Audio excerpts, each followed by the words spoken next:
누가복음 14장 25절에서 33절 말씀을 가지고 능히 내 제자가 되어야 한다라는 그런 제목으로 함께 은혜를 나누겠습니다.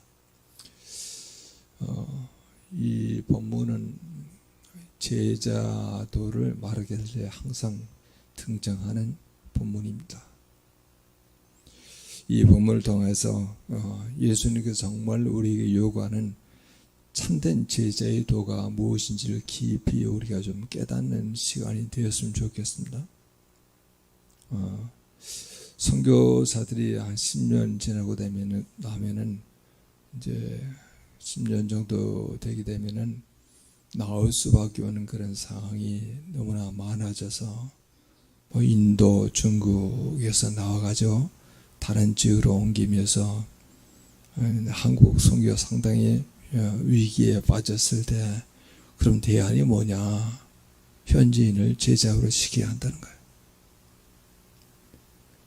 그래 참복음으로 훈련을 시켜서 선교사가 떠난다 하더라도 참 제자를 살아낼 수 있는 현지인만 있다 하면은 교회가 무너지지 않죠. 오늘 말씀을 통해서 우리는 우리 자신보다 주님을 더 사랑할 수 있느냐, 그리고 자기 십자가를 지고 주를 따를 수 있겠느냐, 그리고 내가 가진 모든 것의 소유자가 주님이심을 고백할 수 있느냐, 이게 대단히 유기적으로 잘 연결되어 있어요. 자, 이런 내용으로 참으로 고백할 수 있다 그러면은 주님의 참된 제자가 될 수 있음을 우리가 깨닫게 되는 것이죠. 예수님 당시에도 수많은 사람들이 예수님을 따랐습니다. 그 중에는 병을 고침을 받기 위해서 따르는 사람도 있었고, 아니면 오병이의 기적을 통해서 배부를 수 있기 때문에 따를 수도 있겠죠. 아니면은 로마의 식민지로 있기 때문에 예수 그리스도를 정치적인 메시아로 생각하면서 그렇게 따르는 사람들이 많을 수가 있습니다. 그래서 수많은 무리가 예수를 따르게 되는데 마치 큰 잔치에 사람들이 모여들듯이 예수님의 명성은 그 당시에 갈릴리 지역에서 남쪽의 유다에까지도 소문이 확 퍼졌어요.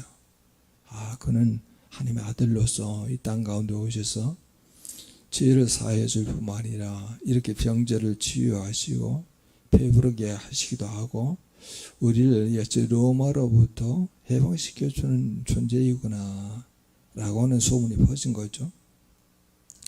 하지만 예수님께서는 이들을 향해 돌이키시면서 엄중한 말씀을 던지십니다. 이 말씀은 그저 나를 따르려면 이 정도는 해야 한다 라고 말하는 정도가 아니에요. 오히려 예수님께서는 겉으로 드러나는 그런 추정이 아니라 삶의 근본적인 전환을 요구하신 명령을 하세요. 진정한 제자는 그럼 무엇일까요? 주님을 따른다는 것은 단순히 군중 속에 섞여가는 것을 의미하지는 않겠죠. 그것은 우리의 전 존재를 걸고 주님과의 관계 속으로 깊이 들어가는 거예요. 그게 참된 제자입니다. 우리의 삶에 여러 가지 상황과 문제가 발생할 수 있음에도 우리 스스로에게 물어봅니다. 내가 그런 상황과 그런 문제 속에도 주님과의 깊은 관계 속으로 들어갈 수 있느냐? 그러면 제자가 되는 거예요. 오늘날도 많은 사람이 교회를 다니고 예수를 믿는다고 고백합니다. 그러나 과연 우리는 예수님께서 말씀하신 참된 제자의 길을 걷고 있는 것일까요? 우리는 이 질문 앞에서 우리 신앙을 진지하게 한번 돌이켜봐야 하고 성찰해야 합니다. 예수님께서 오늘 본문에서 참된 제자가 되기 위해 세 가지 분명한 조건을 제시합니다. 그 조건들은 우리의 삶의 우선순위에 해당되는 거고, 그리고 헌신의 태도, 그리고 소유에 대한 관점을 근본적으로 다시 정립하기를 주님께서 원하시는 거예요. 첫 번째, 주 예수님을 나 자신보다 더 사랑할 수 있겠느냐. 오늘 본문에는 그보다 더 큰 말들을 많이 가져온 것이죠. 26절 말씀 같이 한번 읽어보도록 하겠습니다. 물은 내게 오는 자가 자기 부모와 처자와 형제와 자매와 더욱이 자기 목숨까지 미워하지 아니하면 능히 내 제자가 되지 못하고. 이 말씀은 우리에게 굉장히 큰 충격을 주기도 하고 불편함을 주기도 해요. 어떻게 부모와 가족을 미워하는 말입니까? 예수님께서 가족 간의 불화를 조장하시는 겁니까? 아니면 가족 사랑을 부정하시는 분이 예수님이십니까? 우리 예수님께서는 효를 강조하시죠. 공경하라. 부모를 경외하라. 그럼 이 땅에서 내가 장수할 것이고 잘 될 것이다. 그렇게 10계명 중에서 5계명이 그렇게 말하고 있거든요. 그럼 오늘 본문에는 그 내용과 상당히 배치가 되는 그런 말씀이잖아요. 그래서 이게 상당히 갈등의 요지가 있는 주님의 명령이었죠. 그런데 미워한다는 표현은 더 원어적인 느낌으로 이야기하면 덜 사랑한다라는 말이에요. 즉 예수님을 향한 사랑이 다른 모든 사랑보다 압도적으로 우선해야 한다는 거예요. 압도적으로 우선해야 한다는 거예요. 우리의 삶 속에서 가장 중요하게 여기는 존재, 부모, 처자, 형제, 자매, 심지어 자기 목숨보다도 더 예수님을 더 사랑해야 한다는 거예요. 이것이 여러분 무엇을 의미합니까? 우리의 삶의 중요한 결정을 할 때 가장 먼저 예수님의 뜻을 묻고 또 예수님의 영광을 구해야 한다는 의미입니다. 우리의 자녀를 키울 때, 그 남편과 아내를 사랑할 때, 부모님을 공경할 때도 그 모든 사랑의 궁극적인 근원과 목적이 예수님께 있음을 고백해야 한다는 거야. 내가 예수님을 사랑하듯이 내 부모를 공경하겠다. 하나님을 사랑하듯이 내 자녀를 사랑으로 양육하겠다. 부모, 형제, 내가 하나님을 사랑하듯이 예수님을 사랑하듯이 그들을 사랑하겠다. 이제 더 근원적인 내용으로 그렇게 우리가 접근을 해야 한다는 거예요. 예를 들어서 어떤 자녀가 부모의 기대와 자신의 신앙적인 소명 사이에 갈등하게 될 때 예수님을 더 사랑하는 사람은 주님의 부르심에 순종할 용기를 가질 것입니다. 젊은 청년 안정된 직장과 선교지의 부르심 사이에서 고민할 때 예수님을 더 사랑하는 사람은 손해를 감수하고라도 주님의 뜻을 따를 것입니다. 이것은 결코 쉬운 일은 아닙니다. 우리의 본성이 자기 중심적이죠. 그리고 우리가 사랑하는 것들을 우선시하려는 경향이 강합니다. 하지만 예수님께서 바로 이 지점에서 우리가 진정한 제자인지 아닌지를 가름하신다고 말씀하시는 거예요. 우리의 사랑의 대상과 순위를 점검해 보십시오. 과연 내 삶의 가장 깊은 곳에서 예수님이 모든 것을 능가하는 예수님이 모든 걸 능가하는 사랑의 대상이 되십니까? 예수님을 사랑하는 것보다 더 능가하는 대상이 없다는 거예요. 그래서 우리가 예배드리는 것도 하나님을 너무나 사랑하기 때문에 예배하는 거예요. 내 문제가 해결되기 위해서 예배드리는 게 아니에요. 하나님을 내가 진정 사랑하는 거예요. 하나님을 만나고자 하는 그런 마음의 굴뚝 같아서 하나님께 마음을 집중하면서 여러 가지 삶의 현실은 힘들고 고달프고 우울해진다 하더라도 그게 마음을 빼앗기지 않고 내가 진심으로 주님을 만나야겠다. 그래서 예배하는 거예요. 만약 우리의 삶의 가장 깊은 곳에서 예수님이 모든 걸 능가하는 사랑의 대상이 되지 않는다 하면은 우리는 주님을 더 깊이 알아가고 그 사랑을 경험하기 위해서 끊임없이 노력해야 합니다.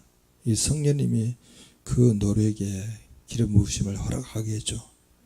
구하고 찾고 두드리는 그 과정 가운데 성령께서 가장 좋은 선물을 우리에게 주시는데 그게 성령 하나님이세요.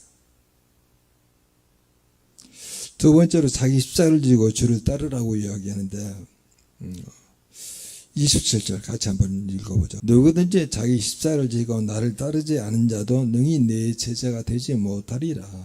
이 말씀은 예수님께서 제자들에게 주시는 두 번째 조건입니다. 자기 십자가는 무엇을 의미할까요?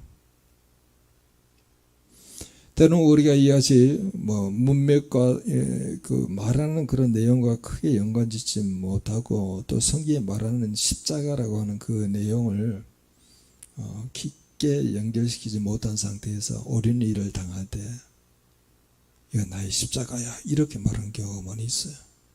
그건 성경에서 말하고 있는 자기 십자가 아니에요.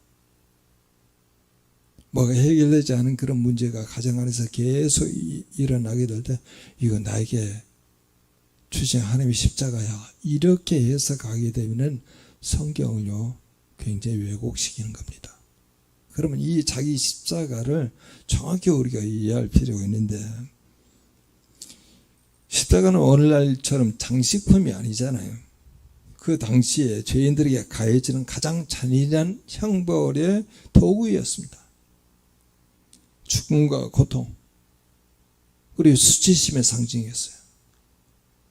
십자가를 진다고 하는 것은 자신의 죽음을 각오하는 것이며 세상의 모든 명예와 유익을 포기하는 것을 의미하는 거예요. 세상은 화려하고 그리고 즐기려고 하고 누리려고 하는 세상의 그런 모든 명예와 유익을 포기하는 것, 자신은 죽음을 각오하는 것이 자기 십자가예요. 따라서 자기 십자가를 진다고 하는 것은 단순히 삶의 고난이나 어려움을 인내하는 것을 넘어서는 의미를 가지고 있다는 겁니다. 그것은 예수님을 따르기 위해서 우리가 기꺼이 감당해야 할 희생 그리고 자기의 부인의 삶을 의미하는 거예요. 예수님을 따르는 길은 평탄한 길이 아닐 수 있습니다. 때로는 세상의 조롱과 비난을 받을 수가 있어요. 그리고 박해와 손해도 볼 수 있어요. 손실도 볼 수도 있어요. 우리의 자아는 부인하고 그리고 우리의 욕망과 뜻을 꺾고 오직 주님의 뜻에 순종하는 삶을 자기 십자가를 지고 주를 따르라 이렇게 말하는 거예요. 예수님께서 이어서 망대의 비유와 전쟁의 비유를 통해서 이 점을 더 분명히 합니다. 망대의 비유를 같이 한번 읽어보죠. 28절에서 30절 말씀 같이 읽겠습니다. 너희 중에 누가 망대를 세우고자 할 텐데 자기가 가진 것이 준공하기에 적할런지 먼저 앉아 그 비용을 계산하지 아니하겠느냐? 그렇게 아니하여 그 기초만 놓고 능히 이루지 못하면은 보는 자가 다 비웃어 이르되 이 사람의 공사를 시작하여 능히 이루지 못하였다 하리라. 망대를 짓는 사람은 공사를 시작하기 전에 필요한 모든 비용을 계산합니다. 그게 상식이죠.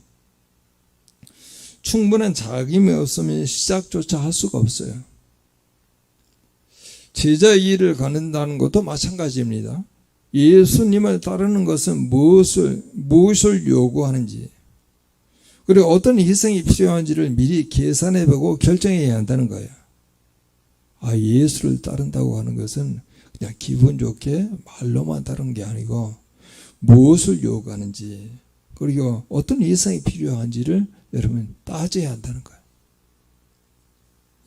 준비되지 않은 채 제자의 길을 들어섰다가 중도에 포기하게 되면은 세상의 비웃음을 살 뿐만 아니라 자신에게도 큰 좌절감과 죄책감을 안겨다 줄 거예요. 십자가를 지는 것이 무엇인지 알고 기꺼이 그 길을 감당할 준비가 되어 있어야 한다는 말이죠. 전쟁의 비유도 여러분 그렇습니다. 어떤 임금이 자기는 1만 명의 병사를 가지고 있고 다른 임금은 2만 명의 병사를 가지고 있다 하면은 1만 명을 가지고 있는 임금이 저 2만 명을 가지고 있는 저 임금을 대적할 수 있는지 헤아려야죠. 그것도 계산한다는 말이죠. 그래서 만약 그런 승산이 없다고 생각하면 2만 명을 가지고 있는 임금에게 사신을 보내가지고 우리 화평을 요청할 수 있잖아요. 그게 지혜로운 자세잖아요.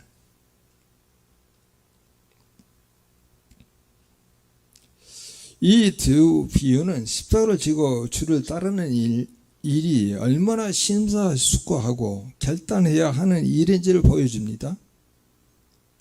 감정적으로 순간적인 열정으로 따르는 것이 아니라 철저한 자기 성찰 그리고 결단이 필요하다는 거예요.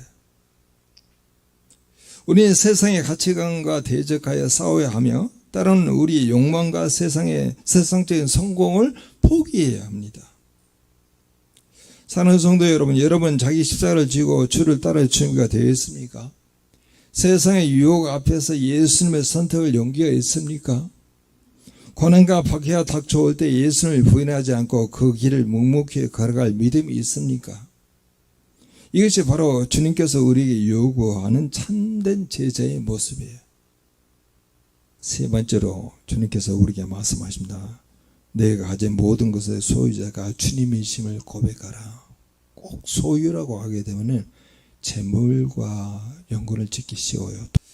자, 33절 말씀을 같이 한번 읽어보자. 이와 같이 너희 중에 누구든지 자기의 모든 소유를 버리지 아니하면 능히 내 제자가 되지 못하리라.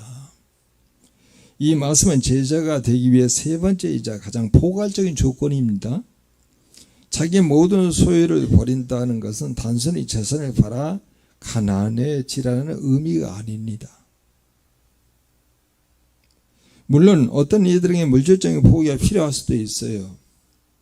그러나 이 말씀의 본질적인 의미는 우리가 가지고 있는 모든 것, 재산뿐만 아니죠. 우리가 가지고 있는 시간, 우리가 가지고 있는 건강, 우리가 가지고 있는 재능, 우리가 가지고 있는 명예, 우리가 가지고 있는 꿈과 비전까지도 여기에 다 내려놓을 수 있느냐. 그게 다 모든 소유에 해당하는 거예요.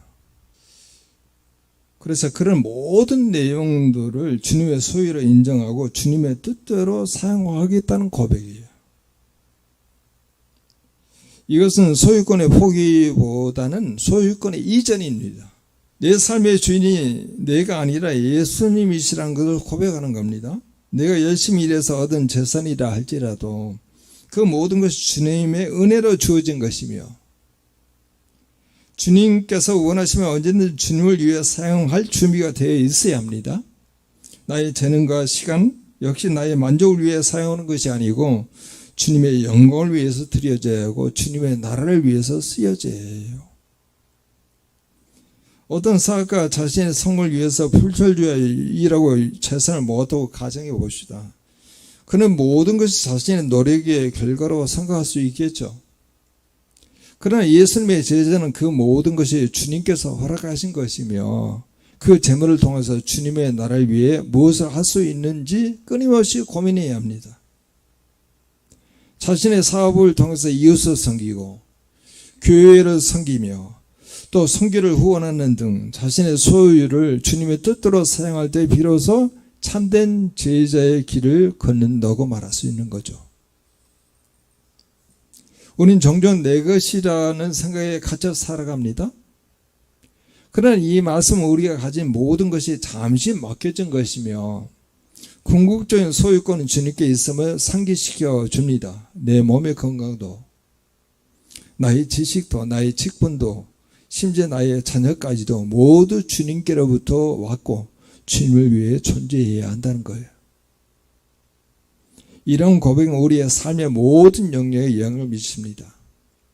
우린 더 이상 세상적인 성공이나 물질적인 풍요를 쫓아 살지 않게 되는 것이죠. 우리의 가치관은 변화되고 우리의 목표는 오직 주님의 뜻을 이루는 것에 맞춰집니다. 이것은 결코 쉬운 결정이 아니죠. 왜냐하면 세상은 끊임없이 우리에게 더 많이 소유해라, 더 많이 누리라고 유혹을 하기 때문에 그렇습니다. 그러나 주님께서는 바로 이 지점에서 우리가 참된 제자인지 아닌지를 분별하신다는 거예요. 판단하신다는 거예요. 사랑하는 성도 여러분, 여러분의 모든 소유가 주님의 것임을 고백하고 있습니까? 여러분의 시간, 재능, 물질을 주님의 영광을 위해 기꺼이 드릴 준비가 되어 있습니까? 이것이 바로 주님의 제자가 되는 길입니다. 오늘 우리는 예수님께서 말씀하신 참된 제자의 세 가지 조건을 살펴보았습니다. 첫째, 주 예수님을 나 자신보다 부모와 형제와 처자와 자매보다 더 사랑하느냐. 사랑의 우선순위. 둘째로, 자기 십자가를 지고 주를 따라야 합니다. 나에게 주어진 십자가. 그리고 셋째, 내가 가진 모든 것의 소유자가 주님이심을 고백해야 합니다. 이 세 가지 조건은 서로 분리된 게 아니고 유기적으로 연결되어 있습니다. 그래서 우리의 존재적인 헌신이 가능할 수 있겠죠. 주님을 가장 사랑하기 때문에 기꺼이 십자가를 질 수 있고, 십자가를 지기로 결단했기 때문에 자기의 소유를 주님께 드릴 수 있는 거예요. 이 모든 것은 주님을 향한 우리의 진정한 믿음과 사랑의 고백이어야 합니다. 사랑하는 성도 여러분, 이 말씀은 우리에게 부담스럽게 들릴 수 있습니다. 내가 과연 이 모든 걸 감당할 수 있을까 하는 두려움도 들 수가 있습니다. 그러나 기억하십시오. 이 모든 것을 우리 자신의 힘으로 하라는 말씀이 아니죠. 예수님께서는 우리에게 불가능한 것을 요구하지 않습니다. 주님께서는 우리에게 이 모든 걸 감당할 수 있는 은혜와 능력을 주신다는 거예요. 우리에게 필요한 것은 오직 주님을 향한 갈망과 순종의 마음이에요. 순종의 마음.